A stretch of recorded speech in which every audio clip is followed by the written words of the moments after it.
Ladies and gentlemen, another episode of Off Duty. This episode, number 11, is going to be exploring Probie. With the wonderful Sean Murray. I am Cote DePablo, and this is Michael Weatherly. Welcome to Off Duty, an NCIS rewatch podcast.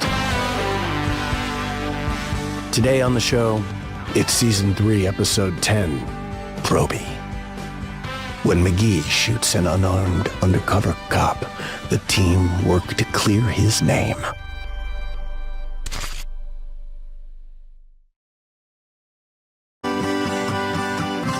I'm going to give you the episode synopsis. Oh, please. McGee shoots and kills a man in an alley who turns out to be a DC Metro police detective who was working undercover. When the team is unable to find any weapon or bullets left behind by anyone other than McGee, it appears that McGee may have made a fatal Probie mistake. McGee begins to doubt himself, but Gibbs is suspicious there's more than meets the eye. And do you know who guest stars in this? William Gregory Lee, who I did a TV show called Dark Angel with. Yeah, he was terrific in the show. And also, by the way, I love the way you read that. It's very monotone, lifeless. Now, some context. This episode, Probie, aired November 22nd, 2005. Why is that an important date? Well, I seem to recall in 1963, November 22nd, who was assassinated? John F. Kennedy. Mm-hmm. And this is a show about killing somebody, pulling a trigger. Interesting. Actually, for the first time. Yeah. It's what makes him Probie. And there were a couple of other things that happened on November 22nd, 2005, exactly, when this aired. The Thanksgiving Day parade M&M float got tangled up in a wire. People were sent to the hospital. Harry Potter and the Goblet of Fire earned over $100 million in its first 3-day weekend. Think of that. I'm sorry, I went somewhere else. What? Are we still taping? Let's start this show. Guess my instruction on the range paid off, huh? Tony, I killed somebody, okay? I was hoping when I woke up this morning it was all a nightmare. Yeah, I know. Denozo. Being nice to me means I'm really in trouble. Used for the treatment of depression, nervous tension, flatulence, and irritable bowel syndrome. Are you denying that more than one of those apply to you? Still working on the novel, I see, huh? Denozo, I'm begging you, do not rag on me tonight, okay? Had an epiphany. Aha! So the aromatherapy worked. Don't ever hesitate because you second-guessed yourself again. I'll take your badge. We clear? Clear. Just to be really clear, I'm off duty. Oh, welcome to Off Duty. Sean Murray, you're back, baby. I'm back, baby. Thank you. It's like the same. It's like when you go to the dentist's office and you sit in the same chair and it's the same waiting room and the same. What? And I don't know. For me, time stops. Time Wait, stops. what? Every time I get into the dentist chair, there is no calendar. I don't know what date. I'm just in that chair. I'm in that moment in painful, by time. the way, most And that moment in time goes through, it's like, oh, just say, ah. All right, let's talk a little bit about an episode that you may recall. And they went straight to the heart of the matter and called it Probie. Probie-licious. The episode called... Do you remember? It was always a time when you got the next episode. Now, if I can, just memory lane, get up to 30,000 feet, take a little bird's eye on this one. Do you remember when you got the script? You had to eat it immediately, like you had to consume it. You had to know. And you didn't just look for your parts, maybe a little bit. But like, how many lines do I have? But you also, that's the first read. but you wanted to know what it was. But the other thing is, we watched the shows. Now, I didn't realize how unusual this is, because when I started doing the next show, Bull, I'd come in the day after, like on Wednesday, I'd be like, what'd you guys think of that air show last night? And everyone's like, What? Oh, were we on last night? I'm like, isn't this the most important thing in your life too? It was a different time, too. It was a different time. We But- were highly excited. Yeah. And that's why it's so easy for me. And I would assume that the reason that we have a little quorum here is because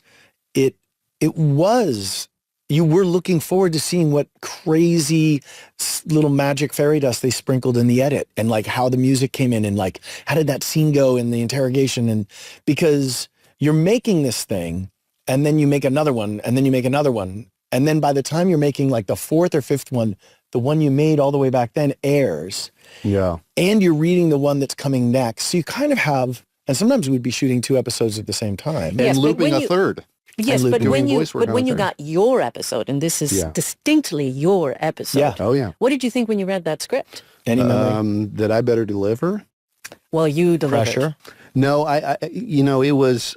I remember hearing about it early because I'm pretty sure it's a Frank and George script, and I think originally the whole because it's about McGee killing someone in the line of duty For the first shooting time. someone in the line of duty for the first time, ends up being an undercover cop, but the whole thing of a rookie agent going through their first shooting in the line of duty was something that I think in an early version of the script was something just sort of dealt with in one act was talked about. And I think when that script was banging around, Don Belisario was like, no, that's a really important moment for this character. Well, it's a character-defining This needs to be moment. the whole show. It's not the first Probie centric, because remember Danica came in and you did the one where you got hypnotized. What is it? What's happening? She's heard a sound. She's scared. She was a witness across the way. And it was like a rear window thing. That Right. was season 2 because that was with Sasha, I remember. Okay, thank God you're here. Yes, that's right. It was season 2. But you getting hypnotized. But that was, I remember, I think, the first one that was really heavily McGee focused. I think from what I think you're About right. Face, for instance, is a Jimmy Palmer centric episode. Right. Okay. And I remember how important it was for Brian at Oh that my time. God. But the Probie thing, you're right. And when I was watching it again, to refresh my memory. Well, I hadn't watched that episode, by the way, I think in 19 years. Wow. And when I went to it, I remember thinking like, God, the great thing about sort of doing this rewatch thing is that I watched them when they aired, Right. and then I never went back. I was sort of sent fan videos and things like that where they would put like compilations, Sure. They would do all that stuff. And so you'd be like, oh God, I remember that scene. But the actual sitting through the entire episode, I hadn't done in forever. Yeah. And so when I watched this, I was like, man, it was so cool because for me, it was a character defining episode. You found out so much about the character of McGee. Yeah. And especially towards the end, one of my favorite things about the end is, well, does it matter? And Right. and then you say, of course it matters. Does it really matter? Yeah. It matters. To me, that was like the best part of the episode. And the reason why is because the whole thing that was kind of fantastic about it is that it didn't matter if you actually killed the person or not to a lot of people. But for you, that really did matter. Like it did matter. And For McGee, absolutely. because you say, oh, it's the first time he kills, but I was going to say, well, you don't know if he actually killed him. Because that's the whole true. thing. Yeah, that's part. That's the whole thing. That's right. You That's don't part of know what the if you investigation. actually had the kill shot. Right. But right. but when at the very end, when Greg Lee and you and Harmon are in the driveway, and then he like turns around and hits Gibbs and is pulling a weapon, and you hesitate, and Gibbs goes bang bang Yeah. and kills him. I take the fall for you.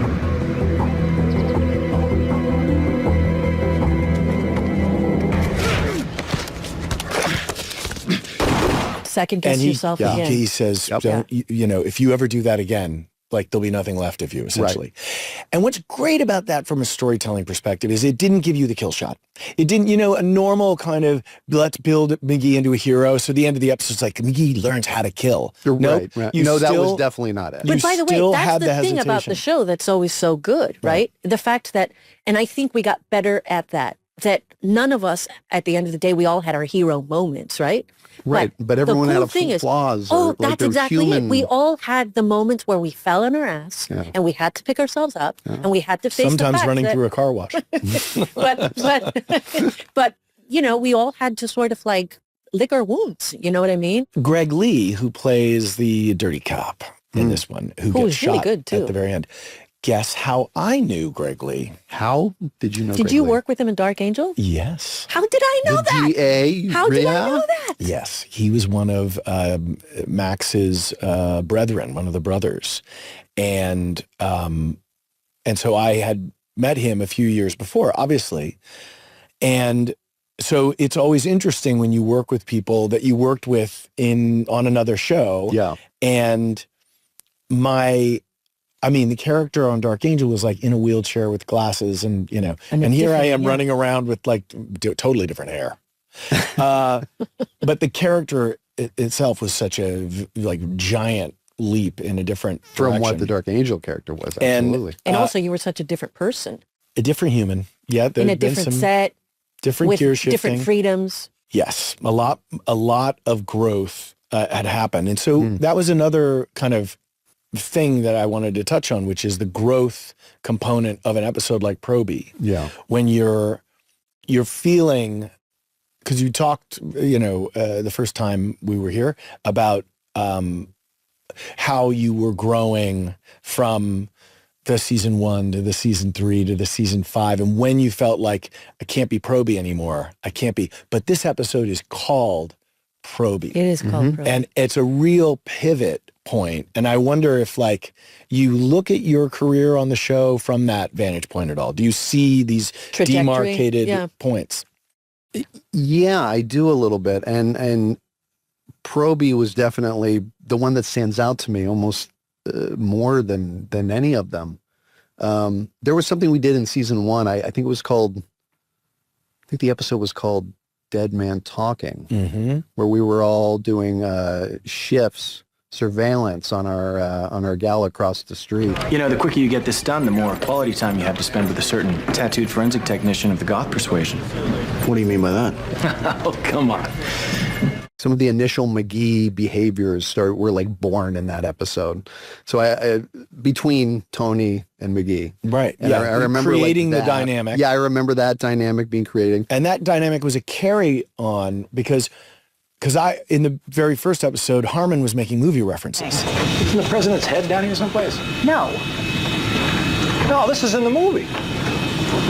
Yeah. Harrison was sitting right here. And then that shifted right, and to then you where adopted DiNozzo them. started doing the movie references because Mark didn't, I don't think I can't speak for him, but it felt like he didn't want to do that throwaway humor because Gibbs was like this. Yeah. And I started to see what Mark was pulling from his true character, as a very formidable man, and as somebody who is earnest and has a singular focus and isn't silly. Mark's not a silly human. And so Are you?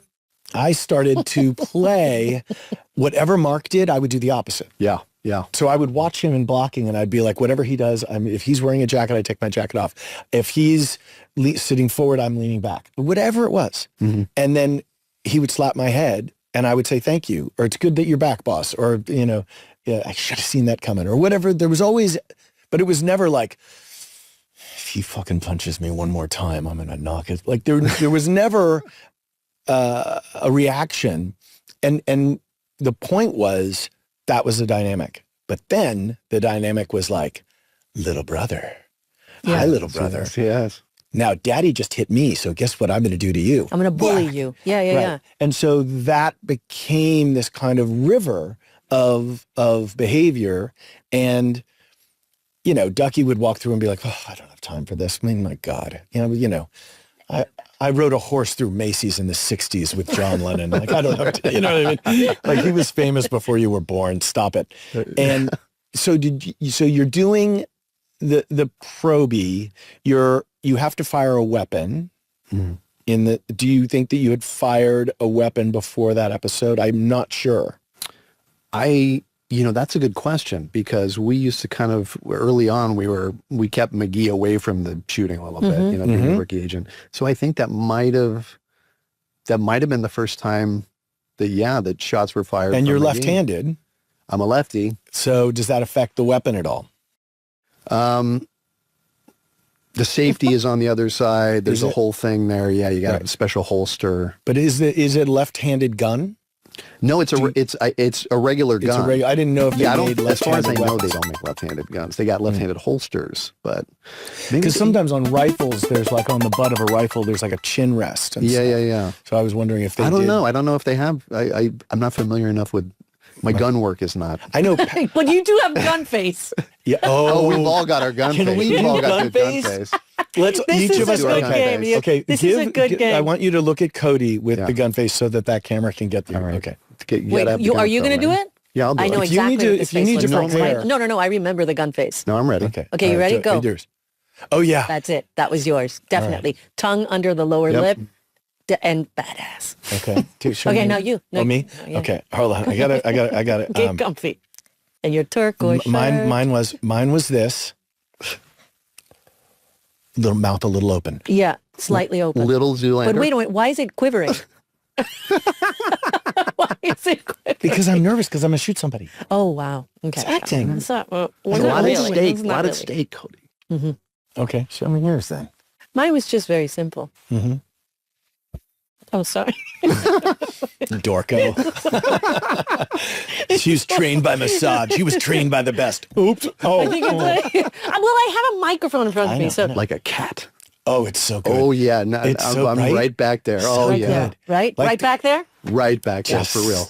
Boom. Yeah. I'm so glad we stopped to talk about Gunface for a Yeah. while. No, we just, had to do just Gunface. even for our own benefit. So you're doing the show. Do you remember, Cote de Pablo, the B story, the subplot in Probie? Oh my God! It was one of my favorite subplots, by the way. Oh, really? Do tell. What's it about? I seem to have forgotten. No, you don't, which is why you bring it up. It's about DiNozzo making deposits. The deposits where? Sperm bank. Why'd you do it? You didn't need the money. It was easier than giving blood. You enjoyed making those deposits. Wasn't it? It was. It was. It was. And Yes. it was really And funny do you because you remember- were trying to keep it away from everyone. was. And then Ziva was all over And it. Ziva was all over it, almost too much, in the sense that at one point she says, was there a penalty for early withdrawal? Oh, yes. And DiNozzo goes, you're a sick chick, David. Yeah. you're Oh, that's such a chick. fantastic. Did we But do I mean, that? Yeah, we did that. we actually had a moment when we were, right before we started this, and we were revisiting this particular episode, and we thought, man, the writing was so solid. It was so good. And I Yes. think it was all, we were still very much defining our characters, right? Yeah, we and were we- very much defining our characters. So these lines were so infused with life and what the characters were thinking. And by then, I think after season 3, halfway through season 4, I think we had found this synergy between all of us, and the frequency was already set. So then, but it was just so much fun to discover. Is it one of your And the favorite play. episodes looking back? Absolutely. And yeah. where were and in terms of what you're talking about, like our scripts, They were tight. so well written. They were tight. You could see the beats all on the page. All of them. You knew you couldn't forget it. You knew No. exactly what it was. When so And they many weren't times writing you it read out. You Right. know what I mean? Yeah. Like, Okay, really here's fun. here's something to think about. And when we go in the Wayback Machine here. Those were Belisario days. Yes. Yeah, he was we at go the in the helm. Wayback Machine to this, and I know that you're still making the show now. Congratulations on that. And Yeah, really, I mean, my hats God, off how to many you. years? I mean, I don't know how many. We're in our 21st season. I don't know how many years you can be 21 on shows. the number one No, show, nine- but it's wait. a nice. We're in our good feeling. 21st season. 21. And you've done it 21? Well, I've technically been a regular 20 seasons, but it's 21st No, season. but I mean, you yeah. were on it season 1. Yeah, So you've been that doing Sub it Rosa episode was over- like season Over 20 years. Yes. Yeah. I know, it's crazy. So It's you and Mariska Hargitay, man. It's a few of us. I think Cool J's in there too somewhere. when you're doing this much, you do get to a point where, because in the beginning we're finding the show, like you just said, then Yeah. it starts to become Technicolor, and you're starting to discover like, oh, we can use this color and use that, Yeah. and you've got this paint box out, and you're still experimenting, and how that gets found, future filmmakers and TV purveyors, how that gets found isn't by trying to be perfect every take. Perfect is the enemy of good when it comes to this, right? Mm-hmm. Which is where the concept of play comes in. We would play the scene, Yeah. damn the torpedoes. And if I got my line wrong and I called her Mrs. Burnaby instead of Mrs. Sherman, you'd be like, I think it's Mrs. Sherman, not With Burnaby. the quivering lip. Right. Yeah. With the quivering And lip, then- which was and- my favorite thing about that character. But I mean, a lot McGee. of, now it would be like, oh, I Just got slightly that wrong. afraid of like correcting the older brother always. course, like you of didn't course. know what was going to happen. But you know what I mean? Now you just be like, oh, I got that wrong. And then you take the paragraph back and just shoot it again so that we just have it. Yeah. Whereas we would, whatever happened while we were rolling, became the scene. Yes. Even if it was Sandbox rules. Yeah. Sandbox rules. Sandbox. Hey, Gunface. Come on. Come on, it's classic NCIS. Classic NCIS. And Kiss comes on the way back machine. Yeah, man. Sandbox rules. Sandbox rules. Sandbox Explain rules. sandbox That would rules have been, as by they the are. way, that would have been a really good title for the show. Sandbox rules. Explain to the people at home the sandbox rules. Well, I think, maybe it's a little different for everyone, but I think for us, sandbox rules was when we were there, we were inside the thing between in the sandbox. action and cut. We were in the sandbox, and there were no rules in the sandbox because we gotta explore and discover and find things. But it was also like you started and you didn't stop. Like you went through it, unless of course something tragic happened. But Right. for the most part, it was like, we're going to go and we're going to finish and we're going to see what happens. We're just going to live through it and see where it We're just going to goes. live through it. And a lot of discovery that happens there starts to inform these pivots in character, because you start to see Probie and the Probalicious and the McProbie and all the nicknames that were sort of ad-libbed and came out of a sandbox place. Yeah. And a lot of the, I discovered subtext. So I would say the subtext. That was one of my sandbox rules. Yeah, no, and I've talked to you about that, like I said earlier, last time I was here, I was talking about you have to be present. You made me a good listener, a very good listener. You had to be. You had to listen. Yeah. Or you were dead in the water, baby. I was always watching so closely what everyone was doing because I was in awe of everybody's skill sets. You could do this stuff that I did not. It's like when I talk to my wife about math and I'm like, What? I don't get it. Like she's doing 6th grade math with my daughter right now. And I'm like, I'm out. I'm like, couldn't pass a test. And the 6th grade math, way beyond me. Can I say something about because we're again together in one of my favorite moments of season 3. And we had a couple, but we would go, and I'm not sure which trailer, if it was mine, it was yours, or it was Michael's. And we became rampant fans of The Room, the movie The Room. Remember? Oh, yes. Oh my God. Remember? And we would watch it and watch it and rewatch it and rewatch it.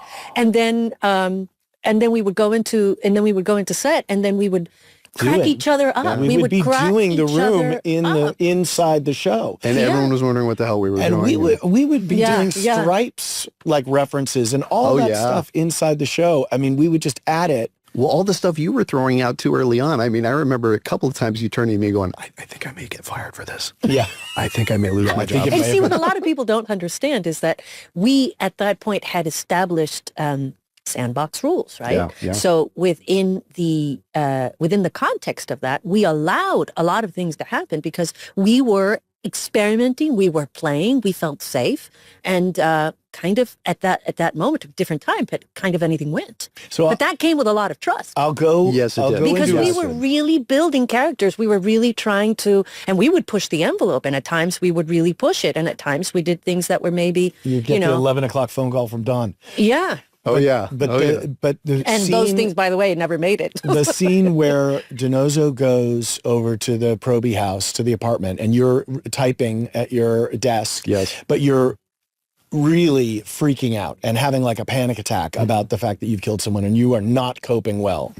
And DiNozzo comes over. He's like, we're going to go out. We're going to do, and he's trying to cheer you up. Open up, McGee. Tony, I'm really not in the mood. Let me in. What's interesting about that scene is it starts with each character in very much solidly in where they are, who they are, in the strict sort of defined little, with margins and everything. It's very, DiNozzo's going to be like, come on, I'm flippant and shallow and I'm going to do this. And you're like, earnest, and you don't understand, and I don't expect you to understand. Well, and also going through high conflict. Right. But complexity in of character. the storm But inside. then DiNozzo comes over and flips open and says, the first time I ever shot at somebody, I wet my pants. And he's not kidding. Yeah. And he's not. Now, I remember at the time thinking, is he making it up to make McGee feel better? And I made the choice that he wasn't. I remember you doing that. I remember that moment. Because of that if I made the choice that I was lying, then there's... It wouldn't have been a very interesting choice. But it's like... And it probably would have also still kept you in that narrow margin. Right. And the thing was, if you tell anybody that I wet my pants the first time, like I will erase you from the planet Earth. Right. And well, I think it was a gesture of friendship, like true friendship. But like it you were also- dropping all of that stuff and you were like, look, dude, I'm going to show you a little bit of who I am, the cracked me, the scared me, the vulnerable me. And I think those were you didn't see that, especially from your character, Right. very often until later on in the show. But you're where he showing started, the we started audience- all cracking in our own way. But you're Yeah. showing the audience extra layers, components, levels. And I think that what's infinitely great about, the show is that no one just stayed as one thing. Probie, this was the episode where Probie grows, but it's not like at the cost of everyone else's characters staying static. Right. We see DiNozzo turn We're all and growing. open a Always. door. Yeah. Everybody's doing our relationship deepens through the teasing. The alley scene, it's one of my favorite scenes. You're enjoying this a lot, aren't you? Oh, yes. And I remember reading that script, and I was like, you know what? I'm going to channel my Meg Ryan. And I remember it was like a little thing that I played every once in a while. I would just be like, oh, I'm going to play the scene a la boom, and that scene was that. And it was such a fun That's another scene. That's actor a trait. really fun scene. That is a good scene. That is a really good scene. It's a of you fun guys scene in the because alley, it also was written really well. You know what I mean? And because at the end you find the bullet, and then in the middle, it's like the character's teasing him, and she's like, "Oh, I'm going to play a little bit." You also and- had a terrific coat on, by just Oh, throwing that that out coat there. is That so coat was cool, a right? thing of beauty. I remember you thinking all the time, you were really into fashion. You've always been into fashion, but that particular coat was pretty cool with the red inside, right? Yes, yeah. yes, I know remember. you like that.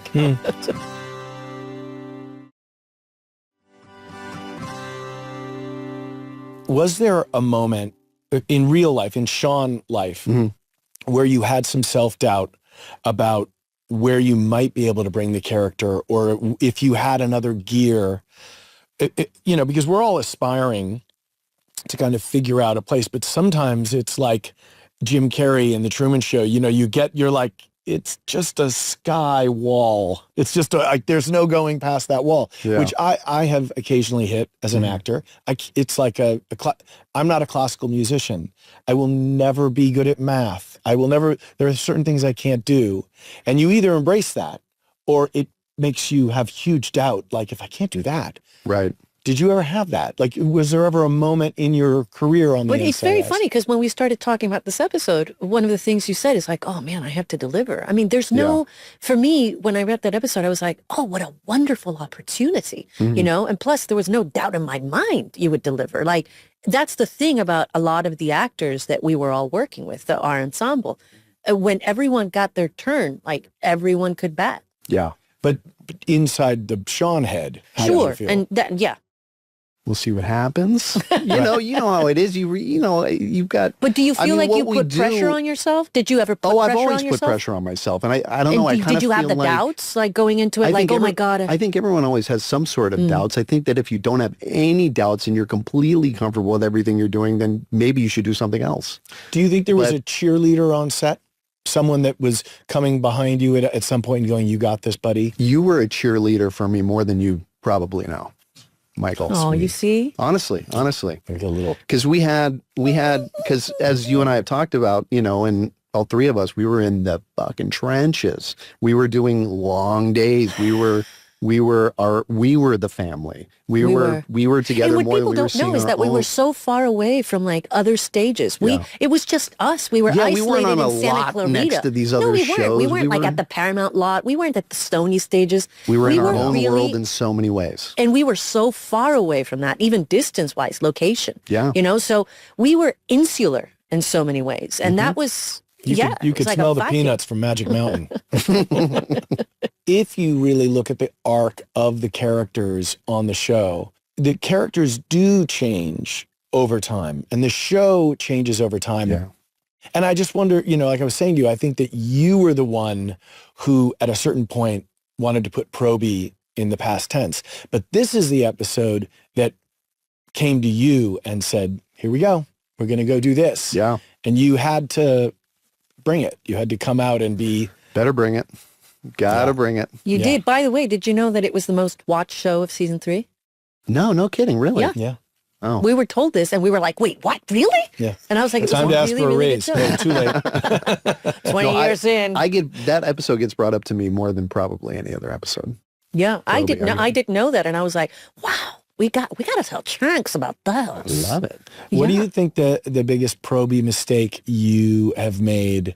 Like when you think about like being a parent, or when you think about just something you questioned and you were like, I think there was plenty of that. shouldn't have gotten a Labrador.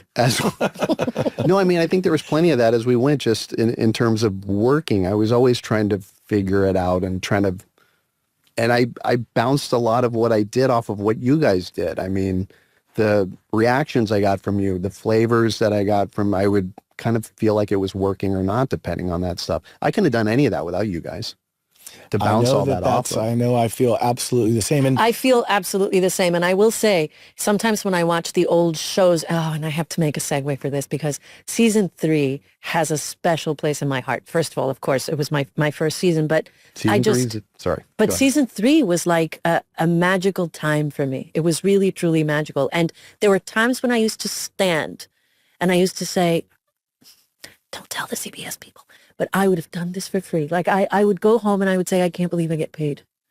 And it's a true statement. Seasons later.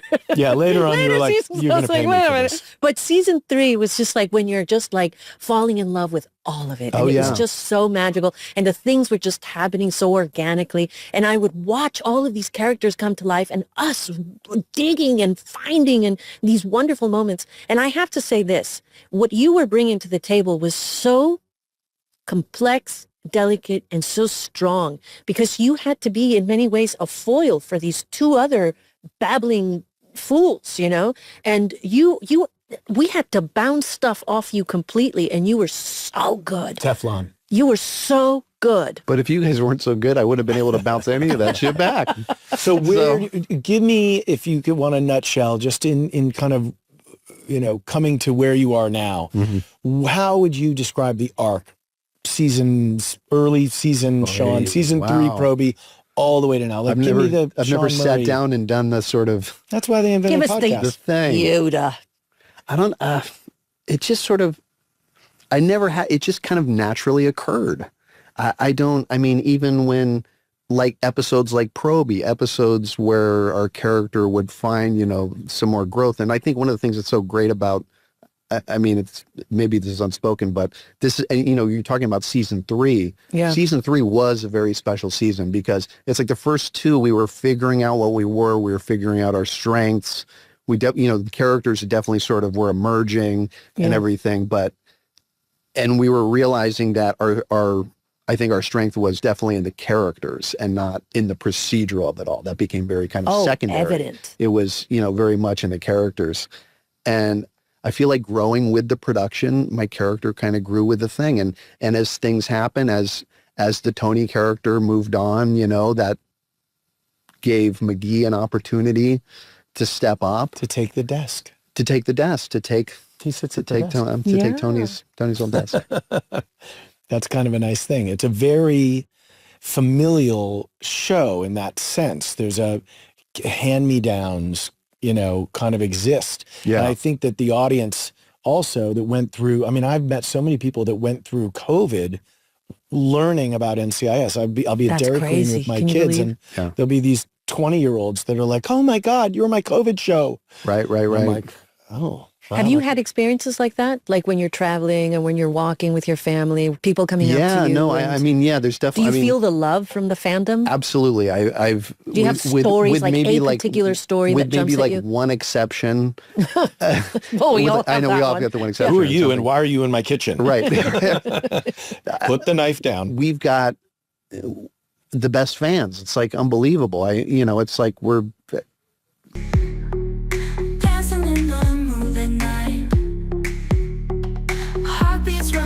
So free, this kid, just you and me. Feel the rhythm, take my hand. Sparkles in a wonderland.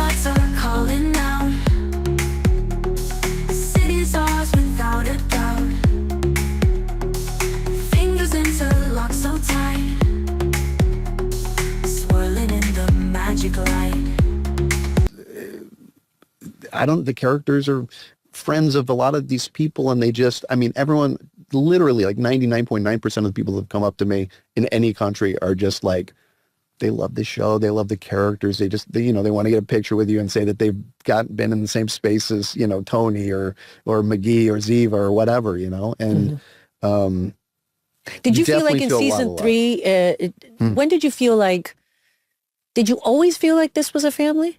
Or was there a specific moment when you felt like, oh... After you arrived, it started feeling much more of a family. And I'm not just saying that because you're standing in front of me, I swear to God.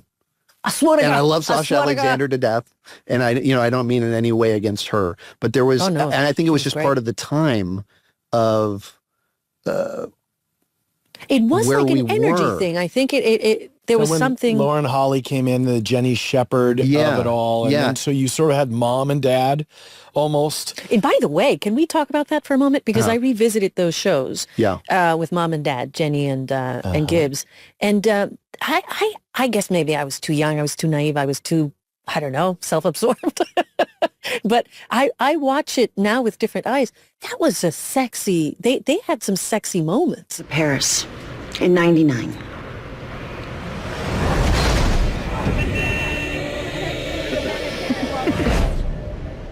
Gibbs became very much a father figure to all of us. But you get to see the man, and that's so important. And I think they were good about giving those glimpses, like not and you overloading you had to because you also you saw him having fun with it. You saw him kind of like in his own way, in a Gibbsian, like he was flirting, And I see it now, and I'm like, oh my God, it was done so subtle, and it was done so beautifully by Mark. It was crafted so nicely. He just kind of threw it away effortlessly, but it tracks so well. No, it was so sexy. There was something about it that was really sexy. When you have an episode like Probie air on a Tuesday night at 8 o'clock, 7 Central, the next morning or that night, does your phone ring? And do you have someone that calls you and says, Sean, that was a great episode, like your mom or your dad or anyone?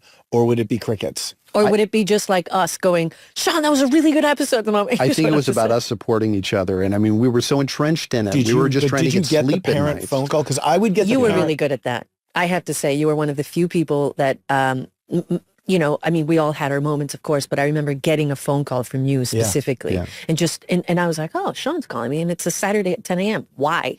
I was like, we spent every day, Monday through Friday. Why? And then I was like, hey, Chunks, what's going on? And I thought maybe something was going on. You were just so cool. That was always like such a cool defining thing about you as a human being. The fact that you could grab the phone or, and of course we've all had those moments, but you were saying that and I was like, oh, you've done that with me. So yes, you're right. We did support each other. Yeah, no, as much as we were workmates on, this show together, we were very much a family and we were very close, friends and still are. So, I mean, that was something, and we've all been on shows where that doesn't happen. And we know how rare that is. Yeah. Well, we said it last time, but it was 10 years we had been in the same room. And now, I feel like no time has gone by. No, I saw both you guys here, and it was like no time. We're just right back at the squad room. Exactly. I started talking about the dentist chair, and I'll go back to it because it is weirdly like it is a time machine. You just feel like really like that dentist thing. Well, I don't know why it's the dentist. It's just like once you get into that chair and they put the thing, you're like, I'm in this thing again. Yeah. But is it a good thing or a bad thing? Because to me, the dentist is never a good thing. It's just the sameness. You're like, it's going to be pretty. I'm not going to good or bad it. I'm just going to go, it's the quality of sameness. And because it is obviously good to be with both of you, but there's this, it is a weird, almost there is no past, there is no future. There is just this moment that we live in that's created. And that when we found each other, it's like we'd always known each other in some way. And it was just... Oh. Do you mean to tell me that you're actually admitting to the fact that we have been here before? When my parents would call me about the show afterwards, my mother... Well, my father never calls, but I'd have to call him on a Sunday. You're like, Dad, did you like my episode? But and he'd say, I don't watch it. But my mom would call and she'd say... Oh, Michael. I thought Sean was so good. And when this happened and that happened, your character's not as complicated as that, is it? And I'd be like, Mom, she's like, So full is of there any? And then I'd finally talk to my dad on He's Sunday. like the most complex, by the way. The Yeah, most right, complex right. character in NCIS.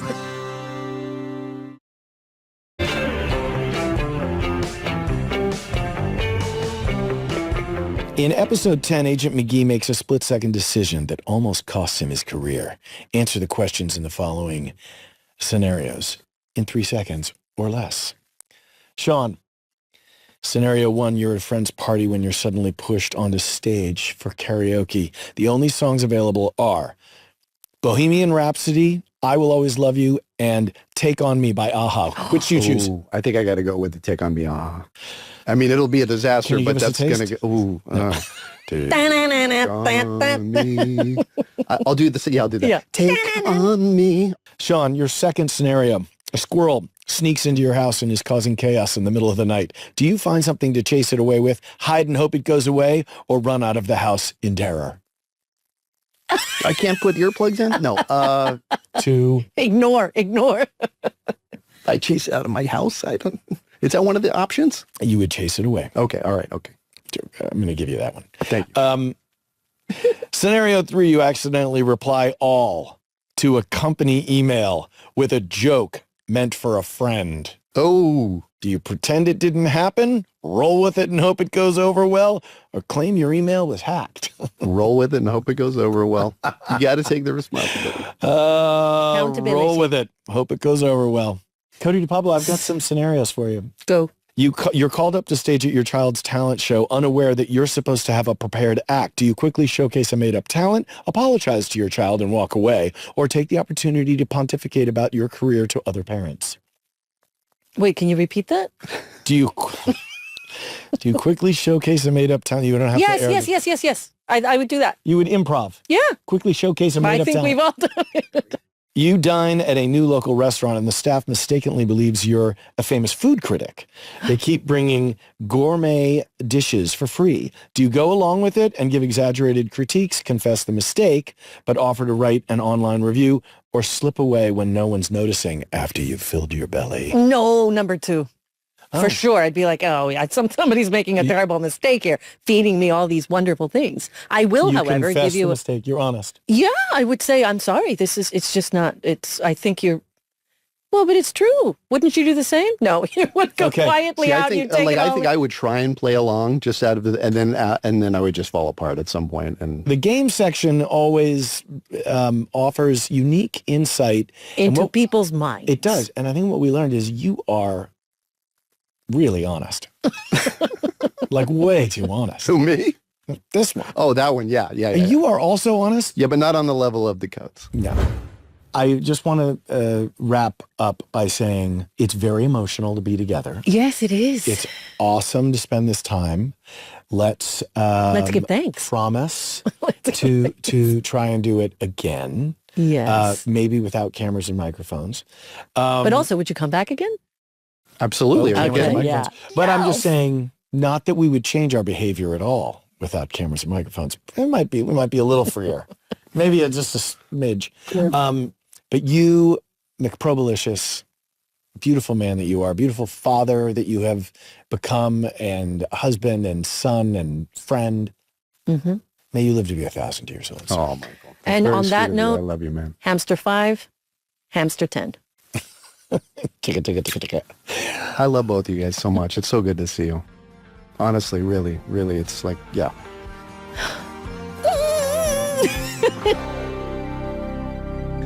I'm a little emotional after spending time with Sean again. No, It was nice, though. it was really nice. It was like wearing a warm, fuzzy coat. He's so genuine.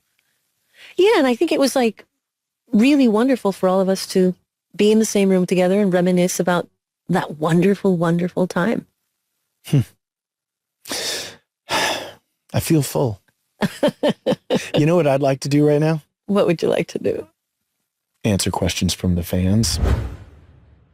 Meeting each other for the first time, what was the first impression you made of the other that turned out to be wrong? Oh, okay. Oh. Oh, this is really cool. I thought you were... Took a twist. Yes. I met you. I had no thoughts whatsoever. But then halfway through the... I'm sorry. What happened? I'm sorry. I unimpressed you? Wait. Thoughts. I'm going somewhere with this. I met you and thought, No, because the first time I met you was during my final callback, my Screen test. Right. So I wasn't thinking of anything other than just getting through the scene. And I think I know we've talked about this moment plenty, but the moment you went off the script was the moment I thought, oh God, he's so unprofessional. Later, I realized that is what made you. And it's the reason why I think there was a lot of fun bits to be discovered, because you always kept me on my toes. You know, because I was auditioning with a few different people. I don't think we've ever talked about this. I think you auditioned with one person, but I didn't know about other people. But wait a minute, I'm starting to get slightly jealous. What's happening? What is this? But I know that my first impression was, as I've said before, I thought you were extremely professional and obviously striking and had all that energy and everything. And I would say that I was on my toes around you a lot. And that first impression really lasted. And I think, and we talk about this another time deeper, but when you told me that I laugh when I'm uncomfortable in a way that maybe yes, but by the way, that was like midway through season 3. Yes. That's when I knew that there was a part of you that was going to be my teacher, that you were going to be this, that you were going to, So that I didn't expect. From my first impression with you, I thought... No, you thought actually that I was going to be incredibly... that I was going to be a pain in the ass. Difficult. Right. But do you still think that? No. I know now that you're difficult. Before I thought it. And now I'm like confirmed. So that was my big thing, is you are this... you see things that in me that I felt you drew out these things, and then we had this connection, and that was not something I necessarily thought. I knew we had chemistry. I just didn't see quite how deep it was going to go. Gibbs rule number 42. Oh God, how many did he have? Do you know it? No. Never accept an apology from somebody who just sucker punched you. Well, by the way, that would make sense. Who makes these things? I don't know. Never. It's like, does that hurt? Oh, I'm so sorry. Oh, you're okay. sorry, but you just sucker punched me. Never accept that apology. Did you know that you can watch all episodes of NCIS on Paramount Plus, and you can watch the new episodes of NCIS on the network, CBS? Next week. Off duty. On Off Duty. Yeah. We're going to rewatch an episode about a supermodel. Supermodel was found dead after having overdosed at a Marine base where the reality TV show in which she was participating was being filmed. Oh, man. I hate when that Your parents visited the set that day. Did they? Oh, my God. My God. Yes, they did. See, how did you remember that? How do I remember it? That's why I'm on off duty. Her ex-boyfriend is also found dead in the motel nearby, having overdosed on heroin, leading the team to believe that their deaths may have been related to the relationship. Death, mystery, drama. It's season 3, episode 11, Model Behavior. Model Behavior. Foof.